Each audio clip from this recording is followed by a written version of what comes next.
Géopolitique, Antoine Malo, bonjour. Bonjour Christelle, bonjour à tous. Ce matin, Antoine, vous nous parlez de la Russie et de cette attaque que l'Ukraine a lancée dans la région de Koursk.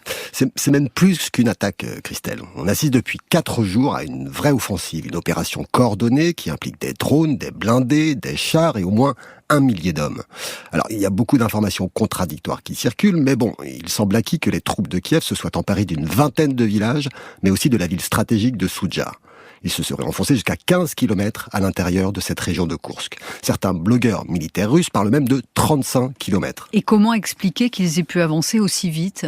Cette zone frontalière était étonnamment assez poreuse, notamment à cause d'un manque d'artillerie. Les Ukrainiens ont enfoncé assez facilement 2 lignes de défense.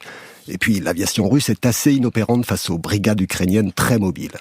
Quoi qu'il en soit, il y a une grosse défaillance des renseignements militaires russes qui n'ont rien vu venir. Et pour Poutine, aujourd'hui, les images qui arrivent de la région sont désastreuses. Il y a ces dizaines de soldats qui abdiquent, ces civils affolés, obligés de fuir les combats. En clair, la guerre a gagné le sol russe et il n'a rien pu faire pour l'empêcher. Mais à part humilier Poutine, sait-on pourquoi l'Ukraine a lancé cette offensive ? Ça reste encore un mystère parce que du côté de Zelensky comme de l'état-major, c'est silence radio. Mais on peut penser que les Ukrainiens cherchent à soulager le front de Kharkiv, mais surtout celui du Donbass où leur armée est en grande souffrance. Ils miseraient sur le fait que les Russes dégarnissent ces zones pour envoyer du renfort à Koursk.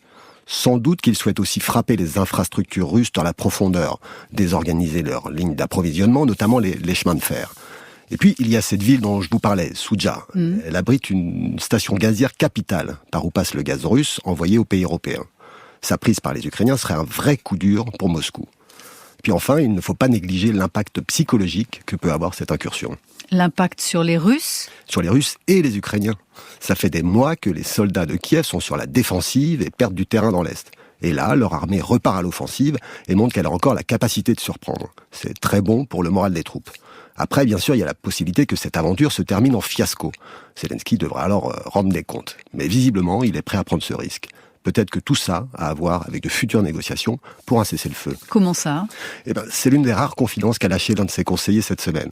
Que pour obtenir quelque chose de Moscou à la table des négociations, il ne fallait pas que le conflit suive le scénario établi par les Russes. Zelensky subit de plus en plus de pression pour accepter des pourparlers de paix. Il en aura encore davantage si Trump revient à la Maison-Blanche. Or, c'est une règle absolue en matière de négociation, on ne peut discuter qu'en position de force. Jusqu'à présent, c'était Poutine, avec l'avancée dans le Donbass, qui occupait cette place. Si jamais l'armée ukrainienne prenait pied dans cette région de Koursk, alors Zelensky disposerait, à son tour, d'un bel atout dans son jeu. C'était Antoine Malo de la Tribune Dimanche. Merci.